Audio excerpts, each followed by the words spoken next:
నమస్కారం న్యూస్ కి స్వాగతం ముందుగా హెడ్లైన్స్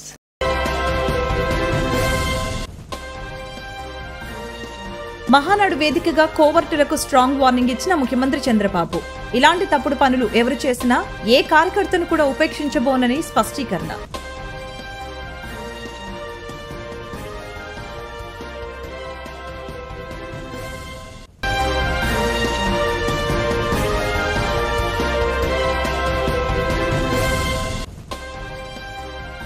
మహానాడులో సీఎం చంద్రబాబుకి యువగలం కాఫీ టేబుల్ బుక్ అందజేసిన మంత్రి లోకేష్ ఈ పుస్తకంలోని కథనాలు గత స్మృతుల్ని బాధ్యతను గుర్తు చేస్తున్నాయన్న లోకేష్ చంద్రబాబే తనకు స్ఫూర్తి అని పునరుద్ఘాటించిన లోకేష్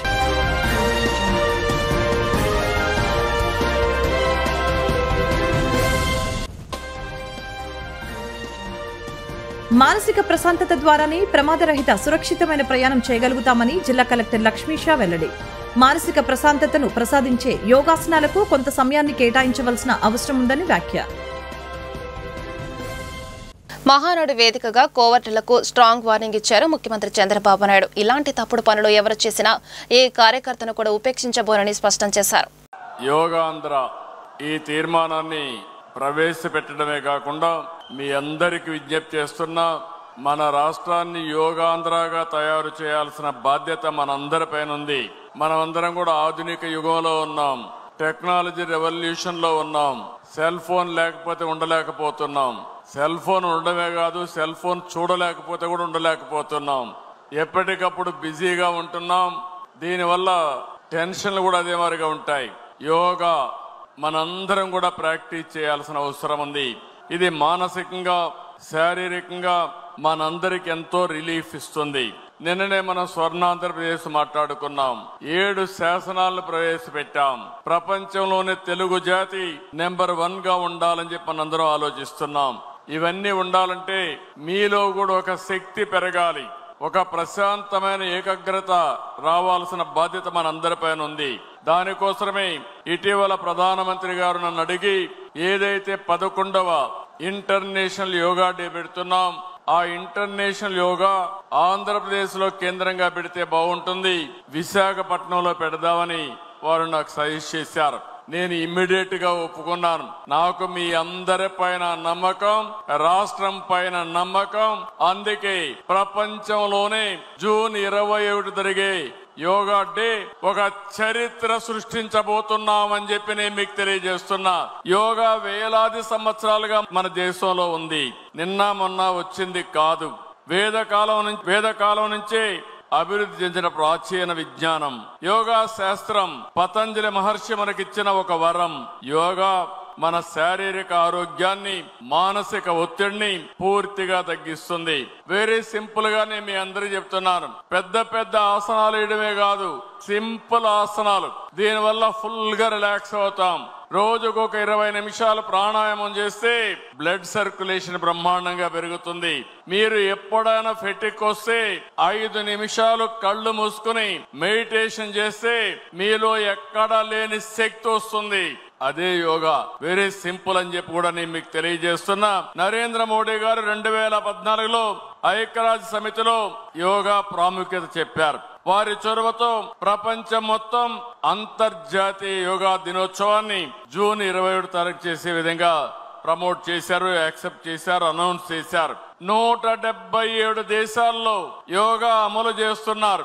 ఇది మీరు ఒక్కసారి చూస్తే ఈ రోజు మన దేశంలో పుట్టిన యోగా గౌరవ నరేంద్ర మోడీ గారు ఐక్యరాజ్య సమితిలో ఆమోదింపజేయడమే కాకుండా ప్రపంచం మొత్తం 177 దేశాల్లో చేసే విధంగా చేశారంటే ఇది ఒక గొప్ప వినూత్నమైన అనుభవం అని చెప్పి కూడా నేను మీకు తెలియజేస్తున్నా. 2015లో తొలి యోగా దినాన్ని ఎక్కడ ఢిల్లీలో రాజ్పథ్లో ప్రారంభించారు. అక్కడి నుంచి ఈ రోజు మనం చూస్తే దీన్ని ప్రపంచమంతా వెళ్ళి ప్రపంచానికి ఒక మాటలో చెప్పాలంటే ఒక గిఫ్ట్ గా యోగాను మనం అందించే పరిస్థితికి వచ్చాం. అందుకే ఒక నెల మే 21 నుంచి జూన్ 21 వరకు యోగా నెలగా మనం డిక్లేర్ చేశాం. ఇందులో మీరు చూస్తే మన బ్రాండ్ ఇమేజ్ పెరిగేట్టుగా, ప్రపంచమే మెచ్చేట్టుగా విశాఖపట్నంలో రామకృష్ణ బీచ్ నుంచి భీమునిపట్నం వరకు 25 కిలోమీటర్లో ఎక్కడా జరగని విధంగా 5 లక్షల మందితో యోగా చేయబోతున్నామని చెప్పి నేను మీకు తెలియజేస్తున్నా. సింగిల్ లొకేషన్ లో 5 లక్షల మంది ఎక్కడా ఇప్పటి వరకు జరగలేదు. గిన్నిస్ రికార్డు గాని ప్రపంచంలో ఏదైనా రికార్డ్స్ ఉంటే అవన్నీ బ్రేక్ చేస్తాం. ఒక్క విశాఖపట్నంలో ఏదైతే రామకృష్ణ బీచ్ నుంచి భీమనిపట్నం వరకు 5 లక్షల మంది చేస్తే రాష్ట్రం మొత్తం 2 కోట్ల మంది చేసేట్టుగా టార్గెట్ పెట్టుకున్నాం. ఆ 2 కోట్ల మంది చెయ్యాలంటే తెలుగుదేశానికే సాధ్యం, ఎన్డీఏకే సాధ్యం. సిద్ధమా తమ్ముళ్ళు అని అడుగుతున్నా. ఊర్లు కదలాలి. ప్రభుత్వంలో ఉండే అన్ని శాఖలు పనిచేయాలి. అక్కడే దగ్గర 70-80 లక్షల మంది పిల్లలున్నారు. వాళ్ళలో నేర్పిస్తే భవిష్యత్తులో మహానాడులో సీఎం చంద్రబాబుకు యువగళం కాఫీ టేబుల్ బుక్ ను మంత్రి లోకేష్ అందజేశారు. ఈ పుస్తకంలోని కథనాలు గత స్మృతులను, బాధ్యతను గుర్తు చేస్తున్నాయని లోకేష్ చెప్పారు. తన యాత్రకు మద్దతిచ్చిన ప్రజలకు, టీడీపీ శ్రేణులకు లోకేష్ హృదయపూర్వక కృతజ్ఞతలు తెలిపారు. చంద్రబాబే తనకు స్ఫూర్తి అని పునరుద్ఘాటించారు. మానసిక ప్రశాంతత ద్వారానే ప్రమాదరహిత సురక్షితమైన ప్రయాణం చేయగలుగుతామని, మానసిక ప్రశాంతతను ప్రసాదించే యోగాసనాలకు వాహన చోదకులు కొంత సమయాన్ని కేటాయించాల్సిన అవసరం ఉందని జిల్లా కలెక్టర్ జి లక్ష్మీషా సూచించారు. సమాజంలోని ప్రతి వర్గానికి యోగాను చేరవేసేందుకే టీమ్ యోగా నిర్వహిస్తున్నట్లు చెప్పారు. ఎంత లాగగలరో అంత లోపలికి లాక్కొని ఉండాలి. సమస్థితిలో ఆసన స్థితిలో ఉండాలి. చాలా చక్కటి ఆసనం. 5, 4, 3, 2, 1 రిలాక్స్. రిలీఫ్. మళ్ళీ దండాసనం చక్కగా లెక్క చేసుకోండి. వజ్రాసనం. ఈ ఆసనం పేరే వజ్రాసనం. ది బెస్ట్ ఆసనం. ఎప్పుడైనా ఏం చేసుకున్నా కానీ మనం అది చేసుకోవచ్చు. దీనివల్ల అనేక రకమైనటువంటి లోయర్ పార్ట్స్ కి, శరీరంలో ఉండేటువంటి లోయర్ లింబ్స్ కి. నగరంలో పొంగే భూగర్భ డ్రైనేజీ సమస్యలపై చర్యలు తీసుకోవాలని విజయవాడ నగరపాలక సంస్థ కమిషనర్ ధ్యానచంద్ర అధికారులను ఆదేశించారు. ప్రజలకు ఎటువంటి ఇబ్బందులు కలగకుండా భూగర్భ డ్రైనేజీ సమస్యలకు శాశ్వత పరిష్కారం అందించేటట్టుగా చర్యలు తీసుకోవాలని అధికారులను ఆదేశించారు. తెలుగు భాష సంస్కృతులకు అంతర్జాతీయ ప్రభావం తీసుకొచ్చిన తెలుగు వెలుగు, తెలుగు జాతి ఆత్మగౌరవ ప్రతీక స్వర్గీయ నందమూరి తారక రామారావు అని 48వ డివిజన్ టీడీపీ కమిటీ అధ్యక్షుడు పేరాబత్తుల రమణ కొనియాడారు. పేదవాడి కోసం కిలో ₹2 బియ్యం అందించిన ఘనత ఎన్టీఆర్ సొంతమని చెప్పారు. డివిజన్ లో 48వ డివిజన్ కమిటీ ఆధ్వర్యంలోని ఈ యొక్క కార్యక్రమం నిర్వహించడం జరిగింది. మరి నందమూరి తారక రామారావు గారు ఆయన ఆశయాలు పేదవాడికి, బడుగు బలహీన వర్గాల వారికి తినటానికి తిండి, ఉండటానికి ఇల్లు, కట్టుకోవడానికి గుడ్డ అనే ఒక నినాదంతో ఆయన సంక్షేమ పథకాలను పెట్టారు. అలాగే కిలో ₹2 బియ్యం ఇచ్చినటువంటి ఘనత శ్రీ నందమూరి తారక రామారావు గారు. అట్లాగే ఆనాడు పేదవాడికి, బడుగు బలహీన వర్గాల వారికి ఒక పింఛన్లు ఇవ్వడం కూడాను ఒక నారా నందమూరి తారక రామారావు గారి యొక్క ఆశయం. అట్లాగే అదే ఆశయాన్ని కొనయాడుతూ మరి శ్రీ నారా చంద్రబాబు నాయుడు గారు కూడాను, మరి అట్లాగే నారా లోకేష్ బాబు గారు కూడా, వారు కూడాను మీరు ఈ యొక్క కార్యక్రమం మరి ఆయన అనేక రకాలుగా మరి సంక్షేమ పథకాలను పెట్టి, మరి నారా చంద్రబాబు నాయుడు గారు సూపర్ 6లు పెట్టి అత్యధికంగా ఈ యొక్క కార్యక్రమాన్ని మరి ఎంతో విజయవంతం చేసి, మరి మేము అధికారంలోకి రాగానే వెంటనే పింఛను నేను ₹3,000 నుంచి ₹4,000 ఇస్తానని చెప్పేసి అన్న ఘనత ఒక నారా చంద్రబాబు నాయుడు గారిది. మరి మాట తప్పలేదు, మడమ తిప్పలేదు. అలాంటి నారా చంద్రబాబు నాయుడు గారు, నారా లోకేష్ గారి యొక్క ఆధ్వర్యంలో, మరి నారా యువత ఆధ్వర్యంలోను కూడాను ఇవాళ అనేక రకాల ప్రజలకు సేవ చేస్తూ, మరి యువగళంలో పాదయాత్రల్లో ఎంతో కష్టపడినటువంటి నారా లోకేష్ బాబు గారు మరి ఈనాడు మరి ఇవాళ అధికారం రావడానికి కారణం కేవలం నారా లోకేష్ బాబు గారు మాత్రమేనని చెప్పేసి ముక్తకంఠంగా చెప్పడం జరుగుతుంది. అంతేకాకుండా మరి మాకు మంచి ఎంపీ ఇచ్చినటువంటి నారా లోకేష్ బాబు గారు, అలాగే నారా చంద్రబాబు నాయుడు గారు. పోలవరం ప్రాజెక్టు నిర్వసితుల పునరావాస సమస్యలను తక్షణమే పరిష్కరించాలని ఆంధ్రప్రదేశ్ రైతు సంఘాల సమన్వయ సమితి రాష్ట్ర గవర్నర్ శ్రీ వడ్డే శోభనాధీశ్వరరావు డిమాండ్ చేశారు. ఈ మేరకు బుధవారం గాంధీనగర్ ప్రెస్ క్లబ్ నందు రైతు కూలీ సంఘం, గిరిజన సంఘం ఆంధ్రప్రదేశ్ల ఆధ్వర్యంలో ఏర్పాటు చేసిన విలేకరుల సమావేశంలో ఆయన మాట్లాడారు. ఈ సందర్భంగా ఆయన మాట్లాడుతూ పోలవరం ప్రాజెక్టు పనులు ప్రారంభమై సుమారు 20 సంవత్సరాలు కావస్తుందని, పోలవరం ప్రాజెక్టు 5 లక్షల మంది నిర్వసితులను సృష్టిస్తున్నదని, అందులో 3 లక్షల మంది అనేక పర్యాయాలు కేంద్ర ప్రభుత్వం మేము ఇరిగేషన్ కాంపోనెంట్ వరకే ఇస్తాము, తచ్చిమా వాటితో మా సంబంధం లేదని అన్నారుగా. మరి ఆ ఇరిగేషన్ కాంపోనెంట్ అవసరమైన 50,000 కోట్ల రూపాయలు అప్పటికి 2017-18 నాటికి లెక్క ప్రకారంగా వాటి మరి 24-25కి వచ్చేటప్పటికి ఇంకా పెరుగుతుంది కదా. దీని బాధ్యత లేకుండా 12,157 కోట్లే ఇస్తామని చెప్పినటువంటి చెవిలో పువ్వు పెట్టడం కాదా? కాబట్టి ఆ రకంగా జరిగితే మనకి 960 మెగావాట్ల కరెంటు జల విద్యుత్ అతి తక్కువ ఖర్చుతో విద్యుత్ లభించే అవకాశం బాగా తగ్గిపోతుంది. అట్లాగే వరద వచ్చినప్పుడు తప్ప ఆ NDDL 135 అడుగుల పైన కాలువలో నీరు వస్తాయి తప్ప ఆ ప్రవాహం ఆ రకంగా లేకపోతే ఆఖరికి మనకి పోలవరం కుడికాలంలోకి రావాల్సిన నీటిని కూడా మనం లిఫ్ట్ చేసి తెచ్చుకోవాల్సిన పరిస్థితి అవుతుంది. దానికి ఎన్నో వేల మెగావాట్ల కరెంట్ అవసరం అవుతుంది, బోలెంత ఖర్చు అవసరం అవుతుంది. దీనికోసం పోలవరం ప్రాజెక్ట్ కావాలి అని మనందరం కోరుకుంటా ఉన్నటువంటిది. ఇది పద్ధతి కాదు. మీ ఆలోచనలో ఎందుకో మార్పు వచ్చింది. లోగడేమో 1999-2004 మధ్యలోనేమో ఆ రోజుల్లో IMF వాళ్ళు పెద్ద పెద్ద ప్రాజెక్టుల కన్నా చిన్న చిన్న మైనర్ ఇరిగేషన్ ప్రాజెక్టులు కానీ, మీడియం ఇరిగేషన్ ప్రాజెక్టులు కానీ అయితే తక్కువ ఖర్చుతో ఎక్కువ ఫలితాలు రైతులకు వస్తాయి, తొందరగా వస్తాయి అని చెప్పిన మాట చివరికి రాజశేఖర రెడ్డి గారు వచ్చిన తర్వాత మొదలుపెట్టిన పరిస్థితి జరిగింది. ఇవాళేమో అసలు ఆ మైనర్ ఇరిగేషన్ ప్రాజెక్టులు కానీ, కాలువల నిర్వహణ కానీ, డ్రైనేజీల నిర్వహణ కానీ, లిఫ్ట్ ఇరిగేషన్ స్కీములు కానీ ఇవన్నీ మర్చిపోలేరు. గోదావరి బనకచర్ల తప్ప ఇప్పటికి నిర్మాణంలో ఉన్న ప్రాజెక్టులు కూడా మీ దృష్టిలో లేవు. 80,000 కోట్లు. ఇప్పుడు ఈ పోలవరం ప్రాజెక్టు ఆ రోజున ఒరిజినల్ గా ఎస్టిమేట్ ఎంత? 2,300 కోట్లు, 2,600 కోట్లు. ఇప్పుడు దాదాపుగా 20,000 కోట్ల పైన ఖర్చు చేయగా ఇంకా దాదాపు 40,000-50,000 కోట్లు అవసరం అవుతాయి. ఇవాళ 80,000 కోట్ల రూపాయలు ఎస్టిమేట్ చేసిన గోదావరి బనకచర్ల అది ఎప్పటికి పూర్తవుతుంది? అది ఎన్ని లక్షల కోట్లు కావాల్సి వస్తాయి?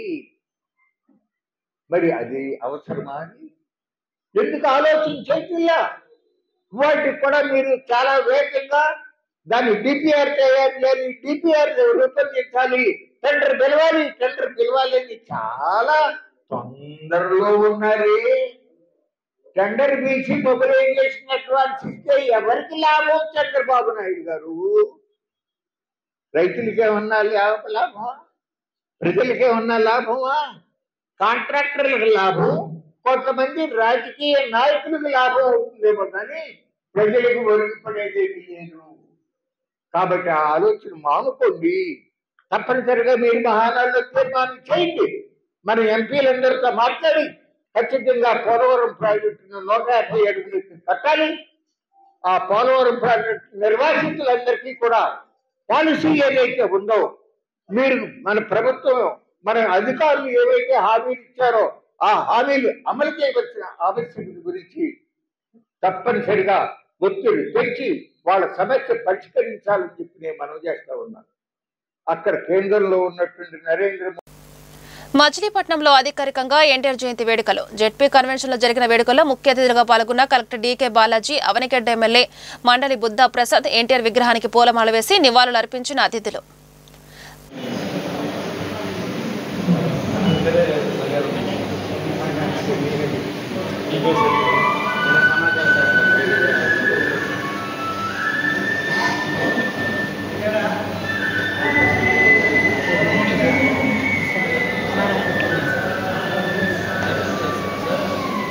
ఎన్టీఆర్ గారి బర్త్ యానివర్సరీని స్టేట్ ప్రోగ్రామ్గా రాష్ట్ర ప్రభుత్వం డిక్లేర్ చేసినమాట అందరికీ తెలిసిందే. దీంట్లో భాగంగా ఈరోజు కృష్ణా జిల్లాలో ఎన్టీఆర్ గారి జీవితాన్ని రిఫ్లెక్ట్ చేసే ఒక ఫోటో ఎగ్జిబిషన్ను, ఏవి ఆడియో విజువల్ అన్నీ ఏర్పాటు చేసి స్టేట్ ఫంక్షన్ని ఘనంగా నిర్వహించడం జరిగింది. సో ఎన్టీఆర్ గారు జీవితాన్ని అందరూ కూడా స్ఫూర్తిగా తీసుకొని, అంటే ఒక చాలా చాలా సాధారణమైన ఒక బ్యాక్గ్రౌండ్ నుంచి ఫ్యామిలీలో పుట్టి ఫస్ట్ సినీ రంగంలో ఎదిగి తర్వాత తన పట్టుదలతో తపనతో రాజకీయంలోకి ప్రవేశించి అక్కడ కూడా ముఖ్యమంత్రిగా ఎదిగి రాష్ట్రంలో ఒక విప్లవాన్ని సృష్టించిన మహాన్ వ్యక్తి ఎన్టీఆర్ గారు. ఆయన జీవితంని మనం అర్థం చేసుకుంటే మనం కూడా మన జీవితంలో చాలా సంస్కరణలకి తావుంటుంది. అంటే ఏదో ఒక ఎలాంటి వాళ్ళైనా సరే కృషితో ఋషులు అవ్వచ్చు అనే దానికి ఆయన జీవితమే, ఆయన పాటలో కూడా ఉంది, ఆయన జీవితమే దానికి ఒక నిదర్శనం. సో ఆయన జీవితంలో ఉన్న ఆదర్శాలు అందరికీ కూడా తెలియపరిచే ప్రయత్నం ఈరోజు చేయడం జరిగింది. Thank you.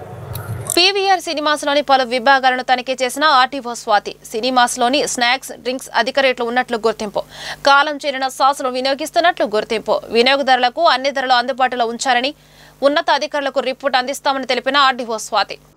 అందరికీ నమస్కారం. ఈరోజు మనకు రాష్ట్ర ప్రభుత్వం నుంచి వచ్చిన ఇన్స్ట్రక్షన్స్, అలాగే జిల్లా కలెక్టర్ గారి ఆదేశాల మేరకు సినిమా థియేటర్స్ అన్నింటినీ ఇన్స్పెక్షన్ చేస్తున్నాము. అందులో భాగంగానే మచిలీపట్నం జిల్లాలో అర్బన్లో ఉన్న పీవీఆర్ ఐనాక్స్ మాల్కి కూడా విజిట్ చేయడం జరిగింది. ఇక్కడ జనరల్ విజిట్తో పాటు ఎటువంటి ఫీజులు కలెక్ట్ చేస్తున్నారు, అలాగే ఇచ్చిన కమోడిటీస్ మీద ఏమైనా ఎక్సెస్ రేట్లు, అంటే ఎంఆర్పి ఉన్న రేట్స్ కంటే ఎక్కువ ఎక్సెస్ రేట్స్ ఏమైనా వేస్తున్నారా, ఎలాంటి క్లీన్లీనెస్ మెయింటైన్ చేస్తున్నారు, అలాగే వచ్చిన ప్రేక్షకులకి ఎటువంటి ఇబ్బంది లేకుండా టాయిలెట్స్ కానీ సీటింగ్ సౌకర్యం కానీ అలాగే బేసిక్ మినిమం ఫెసిలిటీస్ ఎలా ప్రొవైడ్ చేస్తున్నారు అన్నది వెరిఫై చేశాము. వీటితో పాటు R&B 5 అలాగే ఫిలిం ఛాంబర్ నుంచి నెక్స్ట్ ఫుడ్ సేఫ్టీకి సంబంధించి ఎటువంటి ప్రికాషన్స్ తీసుకుంటున్నారు, వాటి లైసెన్స్లు ఏ టైం వరకు ఉన్నాయనేది కూడా వెరిఫై చేశాము. ఇప్పటి వరకు చూసిన వాటిలో మ్యాక్సిమం అన్ని లైసెన్స్లు కూడా 2 years నుంచి 5 years వరకు టైం ఉంది. ఇప్పుడు చెక్ చేసిన వాటర్ బాటిల్స్ కానీ ఇతర కమోడిటీస్ అంటే చిన్న పెట్ బాటిల్స్, థమ్స్అప్ బాటిల్స్ ఇలాంటి వాటివి కూడా ఇప్పటి వరకు గమనించిన దాని ప్రకారం ఎటువంటి ఎక్స్పైరీ డేట్ లేకుండా అమ్ముతున్నారు. కానీ సాసేజెస్ ఏదైతే మేము చెక్ చేసామో వీటిలో 26కి ఒకటి మాత్రమే కంప్లీట్ అయిపోయింది, అది బై మిస్టేక్ రీప్లేస్ చేశాము అని చెప్పారు. సో ఈ సినిమా థియేటర్ యాజమాన్యానికి కూడా ఇన్స్ట్రక్షన్స్ ఇవ్వడం జరిగింది. డే టు డే చూసుకుని ఎటువంటి ఎక్స్పైరీ డేట్ లేకుండా వాళ్ళు యూజ్ చేస్తున్న మెటీరియల్స్లో కానీ అమ్ముతున్న ప్రతి కమోడిటీలో కానీ ఎక్స్పైరీ డేట్ అవ్వకముందే చూసుకోవాలని కూడా ఇన్స్ట్రక్షన్స్ ఇవ్వడం జరిగింది. అలాగే మిగతా లైసెన్స్లన్నీ కూడా చెక్ చేశాము, వాటికి సరిపడా రిపోర్ట్స్ని త్వరలోనే పంపిస్తాం. దాని ప్రకారం కూడా వాటర్ బాటిల్ మీద ఛార్జ్ ఎంఆర్పి 70 రూపీస్ ఉంది, కానీ వీళ్ళు ఇచ్చిన బిల్ ప్రకారం 50 రూపీస్ ఉంది. కానీ మనకు థియేటర్ లైసెన్స్ ఇచ్చేటప్పుడు కూడా వాటర్ బాటిల్స్లో అమ్ముతున్నప్పటికీ కూడా జనరల్గా వాటర్ని కూడా మెయింటైన్ చేయమని చెప్పారు. అది ఇక్కడ ఫ్రీ వాటర్ కూడా ప్రొవైడ్ చేయమని చెప్పారు. అది కూడా మనం ఒకసారి చెక్ చేద్దాం. ఎందుకంటే ప్రతి ఒక్కరు ఎక్కడ పెట్టారు, ఏదైతే ఫీడ్ తీసుకుంటున్నామో దీని ప్రకారం వాటర్ బాటిల్ ఎక్సెస్ రేట్స్ ఉంటున్నాయి అని చెప్పారు. దాన్ని పబ్లిక్ నుంచి కూడా తీసుకుని మేము మా రిపోర్ట్స్ల ద్వారా కూడా పంపిస్తాం. ఎందుకంటే ఎక్కువ రేట్స్ పెట్టడం వల్ల ప్రజలు ఇబ్బంది పడుతున్నారు అన్న విషయాన్ని మా తరఫు నుంచి గవర్నమెంట్కి పంపించేలా చూస్తాం.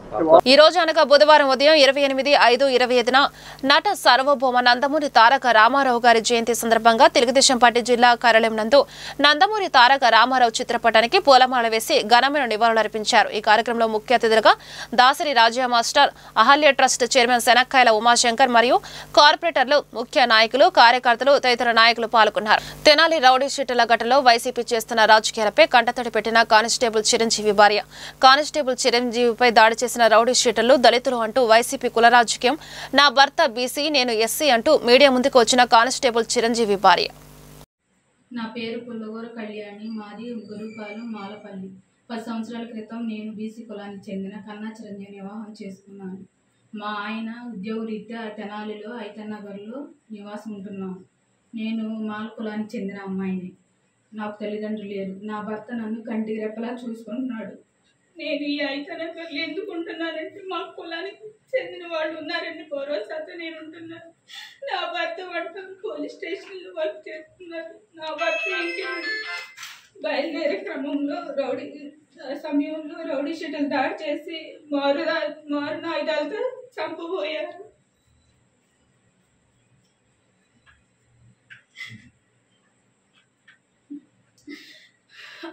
సమయంలో భయంతో అక్కడి నుంచి పక్కన వెళ్ళిపోయాడు. వాళ్ళు పలు కేసుల్లో నేరస్తులని తెలిసింది. ఆ రోజు దళిత సంఘాలు, రాజకీయ నాయకులు ఏమైపోయారు, మా ఆయనకి ఏమైనా జరిగితే మేము, మా పిల్లలు ఏమైపోయారు. నా భర్త ప్రాణాలు దక్కడం నాపై చూపిన దయతో నేను భావిస్తున్నాను. రౌడీ షీటర్లు ప్రోత్సహించమని కుల సంఘాలు, రాజకీయ నాయకులకు అంబేద్కర్ చెప్పారా? రౌడీ షీటర్లు దళితులు అయితే నేను దళితురాలు కాదా? నా భర్త బీసీ దళితుడు కాదా? ఆ రోజు రౌడీ షీటర్ దాంట్లో నా భర్తకి ఏమన్నాయి? దళిత సంఘాలు, రాజకీయ నాయకులు నాకేమని సమాధానం చెప్తారు? నా కుటుంబాన్ని పోలీస్ శాఖ చాలా అండగా నిలబడింది. రౌడీ షీటర్ పై ఇలా ఉక్కుపాతం మోపడం, నాలాగే మరో మహిళకు ఇలా అన్యాయం జరగదు. నిజమైన దళితులకు అన్యాయం, అవమానం ఏమైనా జరుగుంటే వచ్చి పోరాటం చేయండి, అంతేగాని ఇలా రౌడీ షీటర్లకు, మానవ మృగాలకు సపోర్ట్ చేయొద్దు. మీ అందరికీ దళిత సోదరి విన్నపం. జై భీమ్. వైసీపీ 5 ఏళ్ల దుర్మార్గపు పాలన కారణంగా రాష్ట్రంలో నేడు బలమైన ప్రతిపక్షం లేకుండా పోయిందని మాజీ మంత్రి డొక్కా మాణిక్యవర ప్రసాద్ విమర్శించారు. రాజేంద్ర నగర్లోని క్యాంపు కార్యాలయంలో బుధవారం ఆయన మాట్లాడారు. వైసీపీ తమ పార్టీని రద్దు చేసుకుని తమపై వస్తున్న కేసుల ఆరోపణలను ఎదుర్కోవాలన్నారు. కూటమి ప్రభుత్వం అద్భుతమైన పాలనను అందిస్తూ ప్రజల మన్ననలు పొందుతోందని చెప్పారు. 1000 సంవత్సరాలు ఒకసారి అలాంటి తెలుగువాడు పుడతాడని చరిత్ర చెప్తా ఉంది. అంత గొప్పనప్పుడే అలాంటి మనిషి మళ్ళీ ఈ భూమి మీద జన్మించాలంటే మళ్ళీ ఒక 1000 సంవత్సరాలకు కానీ కలగలేము అనేది ఒక నానుడి. అంత గొప్ప వ్యక్తి, తెలుగువారి గుండె చప్పుడు అన్న నందమూరి తారక రామారావు గారికి మా గుండె ఇవ్వాలి. అదేవిధంగా ఆయన రాజకీయాల్లోకి వచ్చి రాజకీయాల్లో సమాజమే దేవాలయం, పేదలే దేవుళ్ళుగా అనే ఒక నినాదంతో పేద ప్రజల కోసం పనిచేసినటువంటి ఒక మహాపురుషుడు నందమూరి తారక. ఆయన కొంత రాజకీయ సిద్ధాంతాలు తెలియకపోయినా పేదవాళ్ళ ఆకలి మంటలు తీర్చాలి, మహిళల హక్కులను కాపాడాలి, దళిత హక్కులు కాపాడాలి, ట్రైబల్స్ హక్కులు కాపాడాలని ఎస్సీ, ఎస్టీ, బీసీ మైనారిటీల కోసం పరితపించినటువంటి మహాపురుషుడు మన కళ్ళ ముందు బెదిరినటువంటి ఒక గొప్ప వ్యక్తి నందమూరి తారక. ఆయన తెలుగుదేశం పార్టీ స్థాపించి ఒక సంచలన విజయం సాధించి ఈరోజు రాష్ట్రంలో ఒక అధికార పార్టీగా అనేక సంవత్సరాలు తెలుగు ప్రజలకు సేవ చేసిన ఘనత తెలుగుదేశం పార్టీ. అంటే ఎన్టీ రామారావు గారి యొక్క స్ఫూర్తి ఏ విధంగా పనిచేస్తుందో, ఏ విధంగా ఆయన స్ఫూర్తితో తెలుగుదేశం పార్టీలో దేశ రాజకీయాలలో ఒక కీలక భూమిక పోషిస్తుందో ఈరోజు మనం చూడవచ్చు. ఎన్డీఏ ప్రభుత్వంలో తెలుగుదేశం ఒక కీలక స్థానంలో ఉందంటే దానికి కారణం నందమూరి తారక చేస్తాం. అదే సందర్భంగా ఈరోజు మహారాజు మహాపురుషులంతా కూడా మన ముఖ్యమంత్రి చంద్రబాబు నాయుడు గారి ప్రజలంతా కూడా ఉన్నారు. వాళ్ళందరూ కూడా మంచి నిర్ణయాలు తీసుకొని తెలుగు ప్రజలు గర్వించే విధంగా కొత్త పాలసీలు తీసుకోవాలని చెప్పి తెలుగుదేశం యంత్రాంగానికి, నారా లోకేష్ గారికి, పార్టీ పెద్దలందరికీ విజ్ఞప్తి చేస్తూ ఈరోజు రాష్ట్రంలో ప్రతిపక్షం లేని శూన్యత ఒకటి కనిపిస్తాం. రాజకీయాల్లో మంచి ప్రతిపక్షం ఉండాలి, బలమైన ప్రతిపక్షం ఉండాలి. కానీ రాజకీయాల్లో దుస్సంప్రదాయాన్ని నెలకొల్పడం వల్ల గత 5 సంవత్సరాల అధికారంలో ఉన్నప్పుడు వైసీపీ పార్టీ దుస్సంప్రదాయాన్ని కొనసాగించడం వల్ల అది నైతికతను కోల్పోయి ఒక చెడ్డ పేరు, అవినీతి, దుర్మార్గం, దుర్భాషలు, విలువలు లేని రాజకీయాలు, దౌర్జన్యపూరితమైన రాజకీయాలు చేసి ప్రజలకు చిత్కారని వైసీపీ పార్టీ. ఆ పార్టీ రాజకీయ ఎవరికి మీద ఉండటం వల్ల బలమైన ప్రతిపక్ష నిర్మాణం జరగట్లేదు. కూటమి ప్రభుత్వం బాగా పనిచేయాలి, కూటమి ప్రభుత్వం ఆశించిన విధంగా పనిచేసి ప్రజలకు మన్ననలు పొందుతూ ఉంది. అదేవిధంగా బలమైన ప్రతిపక్షం కూడా ఉంటే రాజకీయాల్లో హెల్దీ వాతావరణం. వార్తలు ముగించే ముందు హెడ్లైన్స్ మరొకసారి. మహానాడు వేదికగా కోవర్టులకు స్ట్రాంగ్ వార్నింగ్ ఇచ్చిన ముఖ్యమంత్రి చంద్రబాబు. ఇలాంటి తప్పుడు పనులు ఎవరు చేసినా ఏ కార్యకర్తను కూడా ఉపేక్షించబోనని స్పష్టీకరణ.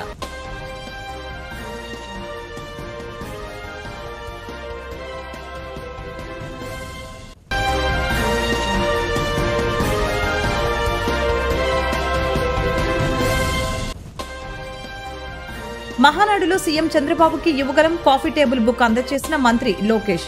ఈ పుస్తకంలోని కథనాలు గత స్మృతుల్ని, బాధ్యతను గుర్తు చేస్తున్నాయన్న లోకేష్.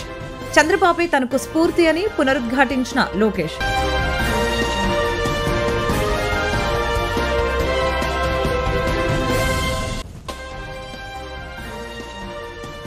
మానసిక ప్రశాంతత ద్వారానే ప్రమాదరహిత సురక్షితమైన ప్రయాణం చేయగలుగుతామని జిల్లా కలెక్టర్ లక్ష్మీషా వెల్లడి. మానసిక ప్రశాంతతను ప్రసాదించే యోగాసనాలకు కొంత సమయాన్ని కేటాయించవలసిన అవసరం ఉందని వ్యాఖ్య. ఈ వార్తలు ఇంతటితో సమాప్తం. నమస్కారం.